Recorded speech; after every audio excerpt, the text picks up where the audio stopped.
Lately, these videos have become more than just journaling my life at the Quad Domain. They've become a means to communicate directly with fellow neighbors, to educate and inform. Lately, the subject matter has been directed to rec board governance, with a highlight on some of the most major decisions that have been made in the last year, and to gain a better appreciation for how these decisions were made. Many of the videos had been directed at Marlem, the president of rec, and to put it politely, in my opinion, her lackluster performance. And the criticisms had been focused on her primarily because she is up for re-election. Getting past the lies, coercion, deception, manipulation, gaslighting, and abuse of power, her legacy will be best known for the biometric bamboozle. But today's video is going to focus on something different. It's going to focus on a different rec board member, a member who's not up for re-election, a member who shares many of the similar traits as Marlem and is thick as thieves with her, a member who's responsible for a different kind of bamboozle. I am talking about Lewis, who is responsible for what is now called the Bistro Bamboozle. Bamboozle! In a rare moment in this rec board's history, things started out normal enough in the middle of the summer when they began their search for a new restaurant vendor. They even made the rare move of trying to include the unit owners by circulating the submitted menus from several of the prospective vendors under consideration. And at a rec board meeting on August 24th, a motion was introduced to approve awarding a contract to a Russian-style kebab place in Delhi as their new restaurant operator, with the condition of offering flexibility regarding some choices that they'd wish to request to see on the future menu. And that was passed unanimously. Now fast forward 2 months later, the October 25th meeting, where it was mentioned as part of the report that both the president and treasurer addressed the pending issues regarding the restaurant operator and some of their demands that we could not consider. For example, 13 parking spaces, smoking, outdoor dining areas, subsidies, etc. The deal was falling apart, and that's okay. A 2-month process, not unusual, normal, no problem. They didn't skip steps, they tried to do everything by the book, which indicates they know what by the book means. Time to kiss that goodbye and throw it out the window.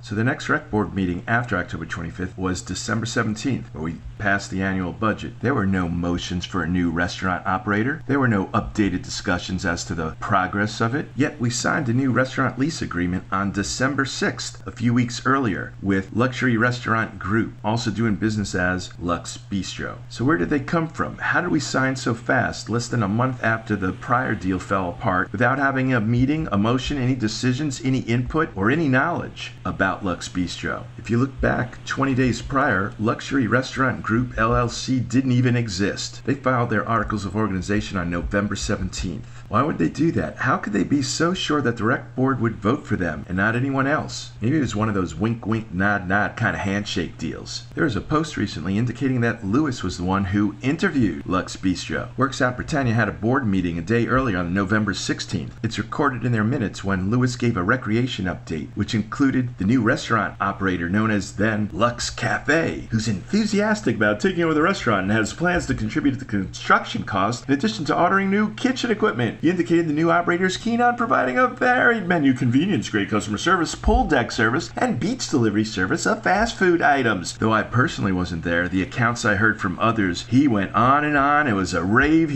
Now I am as happy as a little girl.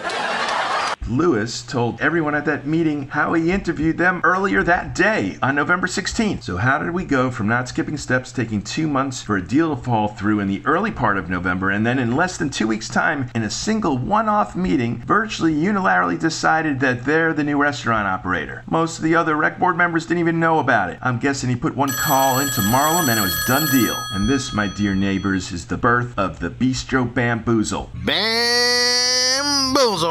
To recap, the board started out okay trying to do it by the book. When the restaurant operator deal fell through in early November and none of the backups were still available, they had to start from scratch. And that's when everything changed. They panicked. They choked. They treated it like it was an emergency, and it was not. And that's one thing both Marlem and Lewis share. They treat everything like an emergency, and that's part of the problem. And that's why everything's high risk. That's why mistakes are made, and that's why we're getting shitty contracts. Look at how biometrics was handled, like an emergency. Same thing with the porte cochere. Everything's a freaking emergency around here. The restaurant, an emergency. That is not how you govern. That is not how you do business. And the irony is, it's just planting seeds for real emergencies to arise. We continue this way, and in the long run, it is going to cost us all more money because of it. Lux Bistro was brought in here to cater the New Year's Eve event. To my knowledge, they never ran a restaurant, nor were they looking to start a restaurant. I guess we came up with that idea for them. So on the order of a week or so later, they had an interview, November 16th in the afternoon, with Lewis there. And though several rec board members said they weren't in that interview, and some didn't even have knowledge that the interview was going to take place, it is unclear whether he was the only one interviewing. But what is clear as day, or I should rather say that evening, in Britannia, publicly, at their own tower rec board meeting, given the good news that a restaurant operator was selected. Now there is no way that Lewis went completely rogue and alone. That means he had to get the sign off from Marlem within the few hours in between the interview and the meeting. Reports of those in attendance said he was bragging about taking credit for how he's bringing them in and delivering, and what a good deal it's going to be for the community, all excited about it. And they were saying yes to everything he wanted. But the scary part is, what did he tell them?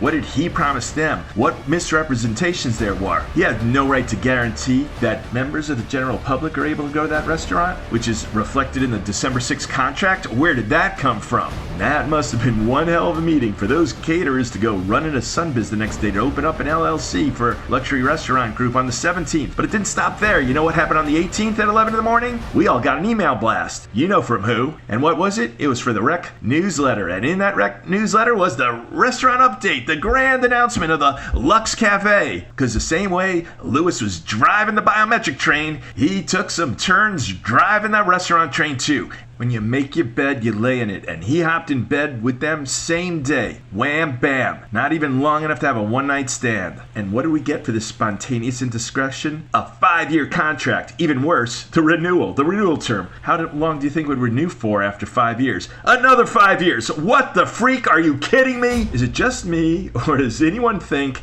this is a fucking problem? There was no meeting. A majority of rec board members didn't know that this happened. Both Lewis and Marlem abused their authority.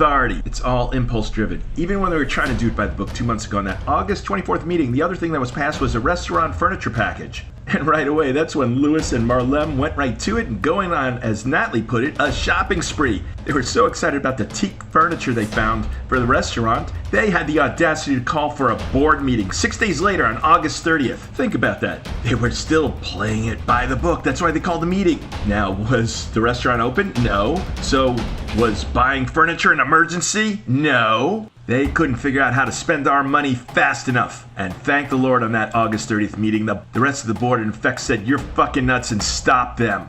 And they both have no business being on the rec board. One small bit of good news in the contract is that Lux Bistro is going to pay us over a 2-year period, $32.5K, half of the approved restaurant remodeling costs. Except we blew up our remodeling to $98,000 and have no answers. October, November financials are not posted, and they've overspent by another $35,000 that no one is answering to. The contract gives them the ability to also operate a convenience store and gift shop at the restaurant if they so choose. But here's the kicker in the contract, the use clause. The premises shall be used for a restaurant with a full-service bar, convenience store, and catering operation for the residents of the Quatermain condominiums, their authorized guests. Hey, that sounds so far so good. That sounds about right. But then they added this clause, and members of the general public, which means effectively everyone except for perhaps the incarcerated.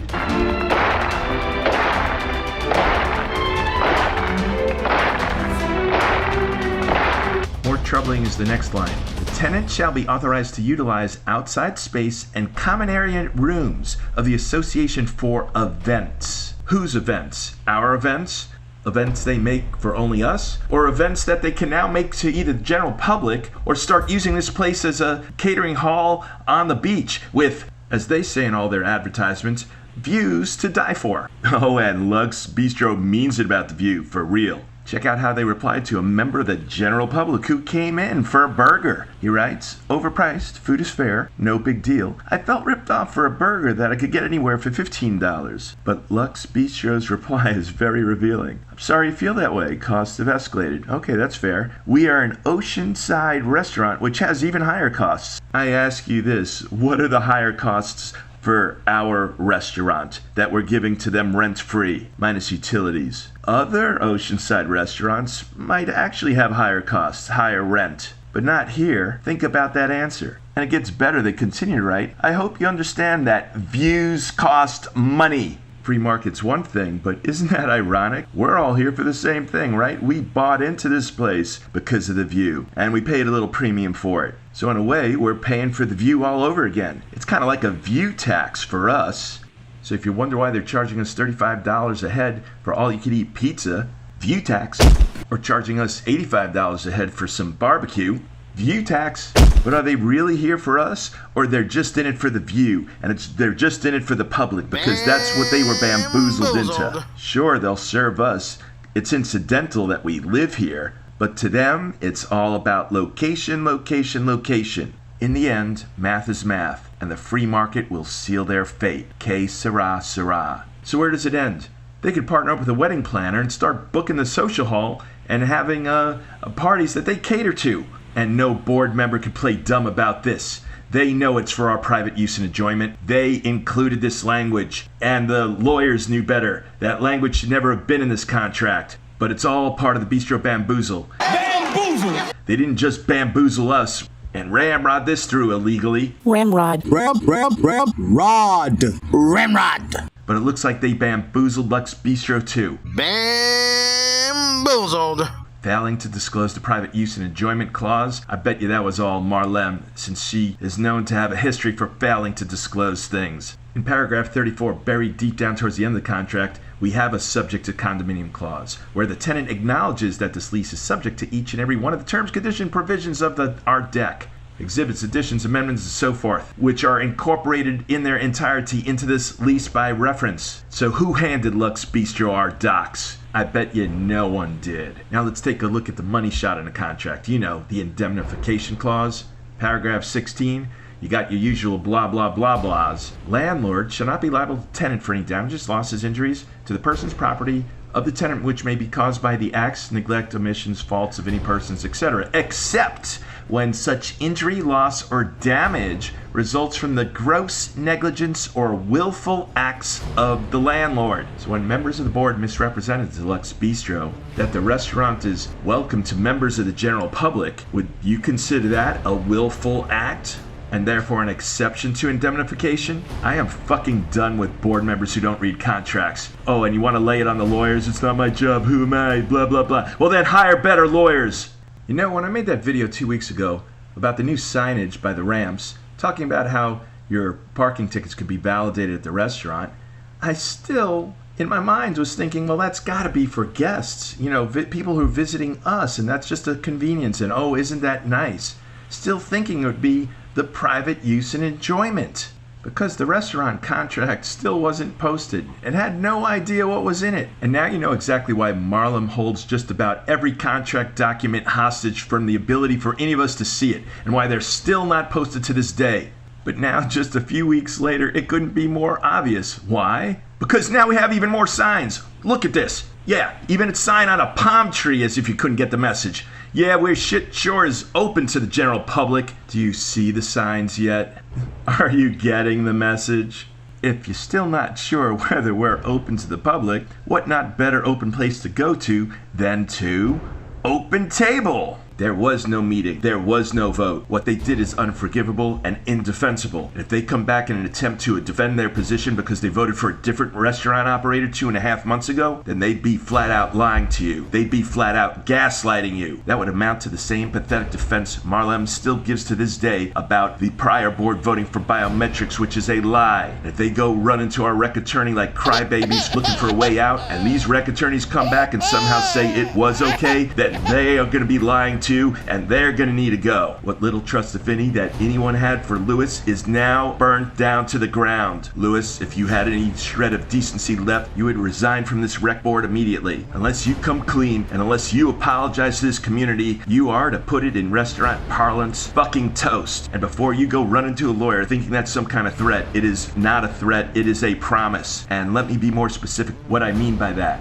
If you do not resign from the rec board, nor apologize to this community, and since you have a free pass for the next year because the unit owners of Britannia were so weak not to have enough people to even have an election, which sadly probably even emboldens you even more, I will devote time over the next year to educate unit owners how to get stronger, how to be more vigilant, how to read financials, how to make document requests, how to examine mittens with scrutiny, and every last decision you make there. So you are held to account. Party's over. You better go by the book and be a straight shooter, or the unit owners of Britannia will be strong enough in 1 year year to vote you out if you seek re-election, and that's what I mean by you being fucking toast. And this message holds true to any board member for any association. In my 15 years here, this marks rock bottom at the Quad Domain. To any board member that continues in their hubris and their ignorance, though it's your prerogative, you are not reading the room, because the sentiment here has shifted. It has changed. The conversations are changing. The people are waking up. They see, they know. You can no longer get away with it. Part of the problem with some board members is they could get away with so much shit in their own tower, they make the politically fatal mistake of thinking they could use the same tower playbook and get away with it on rec. And to all unit owners, this is a call to action. I ask that you stand with me. I ask that you rise up, put your foot down, and say,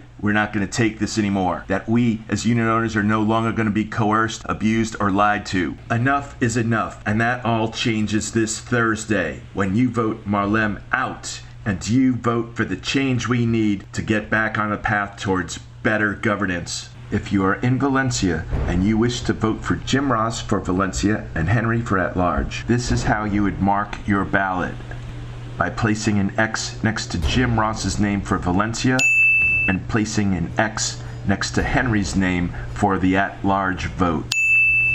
If you are in Grenoble and you wish to vote for Alan Corey for Grenoble and Henry for at-large, this is how you would mark your ballot. By placing an X next to Alan Corey's name for Grenoble and placing an X next to Henry's name for the at-large vote. As long as we stand together, strong and vigilant as unit owners, we will in the long run get the good governance we deserve. Board members now and in the future will understand loud and clear that they simply just cannot get away with it. And on that note, I am wishing you a great day ahead.